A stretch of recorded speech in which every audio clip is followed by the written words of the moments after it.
Students, আমরা আগে দেখেছিলাম যে আমাদের ক্লায়েন্ট সার্ভার মডেল কীভাবে কাজ করে। এখন আমরা দেখব যে আমাদের এইচটিটিপি এবং এইচটিটিপিএস এর মধ্যে পার্থক্য কী। ওকে ফাইন, আমরা এখন আসলাম এখানে, আমরা একটা ছবি দেখতে পাচ্ছি এখানে। আমরা আগে দেখছিলাম যে এখানে অনেকগুলো ক্লায়েন্ট থাকে যারা ইন্টারনেটের মাধ্যমে সার্ভারে রিকোয়েস্ট করে এবং সার্ভার অনেকগুলো লজিক রান করে। যদি লজিক খুঁজে পায় তাহলে রেসপন্স পাঠায়, না খুঁজে পাইলেও একটা এরর রেসপন্স পাঠায় অথবা নো ফাউন্ড রেসপন্স পাঠায়। ওকে, এবার দেখবো যে এই যে রেসপন্স পাঠায়, এই পাঠানোটা আগে ছিল একরকম, এখন আরেক রকম। ঠিক আছে, আচ্ছা আগে কী ছিল? আগে ছিল এইচটিটিপি, এটা মানে হলো যে হাইপার টেক্সট ট্রান্সফার প্রোটোকল। আর এখন হলো এইচটিটিপিএস, সেম জিনিস, শুধু শেষে একটা সিকিউর অ্যাড হয়েছে।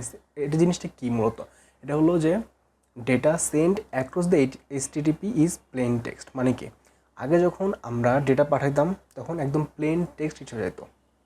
যেমন আমরা যদি আগে লিখতাম ইউজার নেম, যদি আমরা ইউজার নেম লিখতাম অথবা পাসওয়ার্ড যদি পাসওয়ার্ড। আচ্ছা এখন কথা হলো যে আপনারা যখন আমার এখানে লগ ইন করেছেন আমার সাইটে, তখন আপনারা কি দেখে, আপনারা যখন পাসওয়ার্ড বা কোনো কিছুতে লগ ইন তো করেছেন, তাই না? অথবা এটা বাদ যায়, আপনারা যখন ফেসবুকে লগ ইন করেছেন তখন আপনাদের ইউজার নাম মনে করা ছিল যে শাহরিয়ার, আর পাসওয়ার্ড ছিল যে শাহরিয়ার 123456। ঠিক আছে, তো আগে যখন আমরা এইচটিটিপি ইউজ করতাম তখন পুরোটাই একদম প্লেন টেক্সট থাকতো। তো আমি যে রিকোয়েস্ট পাঠাচ্ছি, আমার লগ ইন যে ক্রেডেনশিয়ালগুলো আছে সেগুলো নিয়ে যখন আমি রিকোয়েস্ট পাঠাচ্ছি ফেসবুকে, তো আমার আর ফেসবুকের মধ্যে এই যাওয়া আসার মধ্যে কী করতো, অনেকে হ্যাকার বা অনেকে চলে আসতো।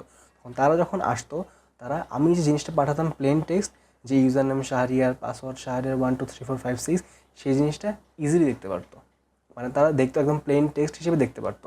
কিন্তু যখন এইচটিটিপিএস আসে তখন কি হলো, তখন আমি যখন ইউজার নেমের পাসওয়ার্ড সেম ইউজার নেম পাঠাচ্ছি, কিন্তু যখন মাঝখানে যখন অন্য কেউ আসবে, হ্যাকার বা যাই হোক আসুক, তারা কিন্তু আমার ওই ইউজার নেম শাহরিয়ার দেখতে পারবে না, অথবা পাসওয়ার্ড শাহরিয়ার 123456 দেখতে পারবে না।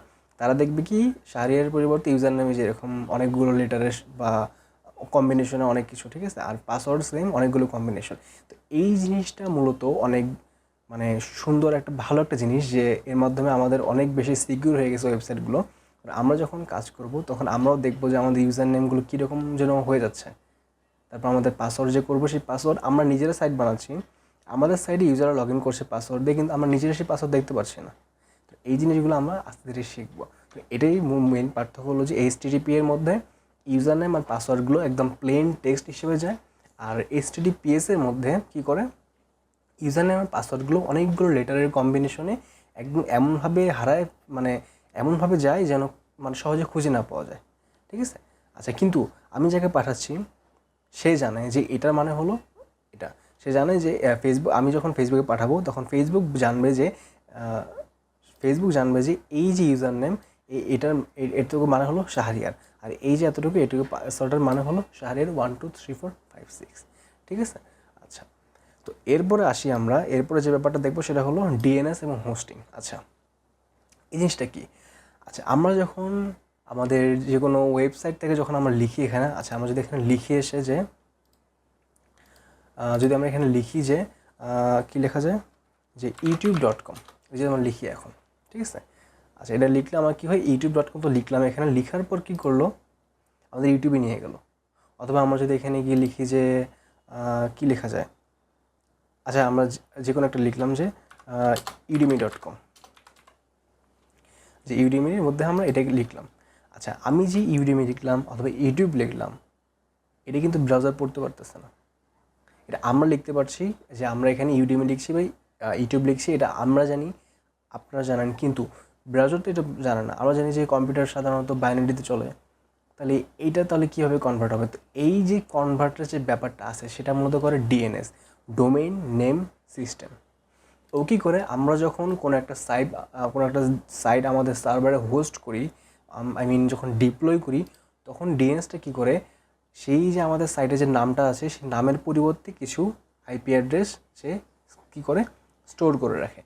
স্টোর করে কিসে রাখে? সার্ভারে রাখে। যখন আপনি এখানে ইউটিউবে এসে youtube.com লিখলেন, সে ডিএনএস কী করলো, সেই যে ইউটিউবের নাম ধরে সার্ভারে গেল, গিয়ে দেখলো এই ইউটিউবের পরিবর্তে যে আইপি অ্যাড্রেস রয়েছে সেটা সার্ভারে আছে কি না, আছে দেখেই আমাকে এই যে একটা ইউআই একটা তারা কী করলো, হোম পেজ দিয়ে দিল। ডিএনএস তাহলে কাজটা কী করে, ডিএনএস মূলত করে যে আমাদের যে সাইটের নেম রয়েছে সেই নেমের পরিবর্তে একটা আইপি অ্যাড্রেস কী করে স্টোর করে রাখে, যাতে পরবর্তীতে কেউ যখন রিকোয়েস্ট করে ব্রাউজার তো ওই পুরো নাম ইংলিশ বা বাংলা যেভাবে লিখে না কেন সেটা পড়তে পারবে না।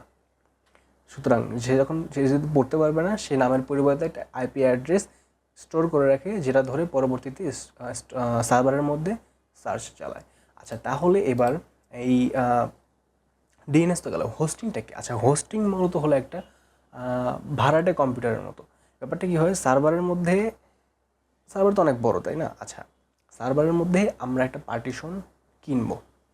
পার্টিশন কিনি, যেটা মূলত একটা ভাড়াটে কম্পিউটারের মতো কাজ করে। যে আমি যখন ঢাকায় আসলাম, আচ্ছা, কি আমি পুরো ঢাকা শহরই পুরো ঢাকা শহর ঘুরে বেড়াবো? না, পুরো ঢাকা শহরের মধ্যে আমাকে নির্দিষ্ট ফ্ল্যাট অথবা একটা বাসার মধ্যে থাকতে হবে, একটা বাসা ভাড়া নিতে হবে। ঠিক সেরকম আমি তো পুরো সার্ভার জুড়ে ঘুরে বেড়ালে আমাকে কেউই খুঁজে পাবে না। আমার সার্ভারের নির্দিষ্ট একটা স্টোর লাগবে, একটা জায়গা লাগবে যেখানে আমি থাকবো। তো সার্ভারের মধ্যে একটা পার্টিশনে আমি কী করলাম, ওই জায়গাটা থাকলাম, ওই জায়গার মধ্যে আমি হোস্টিং করলাম। হোস্টিং করার পর আমার একটা আইপি অ্যাড্রেস, যখন আমি হোস্টিং কিনবো, ওই হোস্টিংটাই কিনা মূলত আমার একটা আইপি অ্যাড্রেস কিনা। আমি কী করবো, হোস্টিং কিনে আইপি অ্যাড্রেস যে কিনলাম, সেই আইপি অ্যাড্রেসটা আমি সেই যে ডোমেইন যে নেমটা আছে, যে ডিএনএস, সেই ডিএনএসের পরিবর্তে এটা মূলত কাজ করে এইভাবে যে আমি যখন আমার এই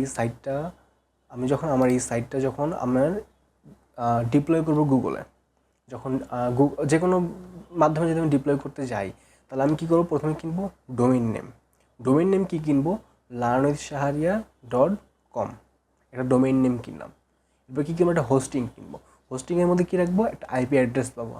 আমি কী করবো, সার্ভারে গিয়ে আমি বলবো যে ভাই, আমার এটা হলো ডোমেইন নেম, এটা হলো আমার হোস্টিং আইপি অ্যাড্রেস, তুমি কী করো, এই ডোমেইন নেমের পরিবর্তে আমার এই আইপি অ্যাড্রেসটা রেখে দাও। এখন যখন কেউ কী করবে, তার কম্পিউটার থেকে ইন্টারনেটের মাধ্যমে সার্ভারে আসবে, সে কিন্তু আমাকে এখানে ইন্টারনেটের মাধ্যমে পাঠালে কিন্তু এখানে আসবে না লার্নেদ শাহরিয়ার, আসবে না। সে আসবে কি, হ্যাঁ, সে সার্চ করবে লার্নেদ শাহরিয়ার, কিন্তু এখানে সার্ভারের মধ্যে আসবে আইপি অ্যাড্রেস। সেই আইপি অ্যাড্রেসটা সার্ভারে মিলিয়ে দেখবে এই আইপি অ্যাড্রেস কি আদৌ আছে, এক্সিস্ট করে কি করে না। যখন বলে হ্যাঁ আইপি অ্যাড্রেসটা আছে এখানে, তখন সে ইউজারের যে ক্লায়েন্ট থাকবে তার চাহিদা অনুযায়ী একটা রেসপন্স সে তাকে ব্যাক করবে। এই জিনিসটাই মূলত হলো ডিএনএস এবং হোস্টিং। এই জিনিসগুলো যেগুলো পড়লাম আমরা আজকে, এটা খুবই বেসিক একটা জিনিস। আমাদের বেসিক যে থিওরি বা ধারণাগুলো ছিল সেগুলো শেষ। আমরা কালকে আরেকটা মডেল রিলিজ করব, যেখানের মধ্যে আমরা HTML, আমাদের প্রথম যে একদম মেইন কাজ, সেই মেইন কাজের প্রথম ধাপ কালকে থেকে শুরু হবে। আমরা যদিও কথা ছিল যে 1 দিন বা 2 দিন পর রিলিজ করব, কিন্তু যেহেতু এগুলো খুবই বেসিক জিনিস, সুতরাং আমরা HTMLটা কালকেই রিলিজ করে দেবো। দেখা হচ্ছে কালকের মডিউলে।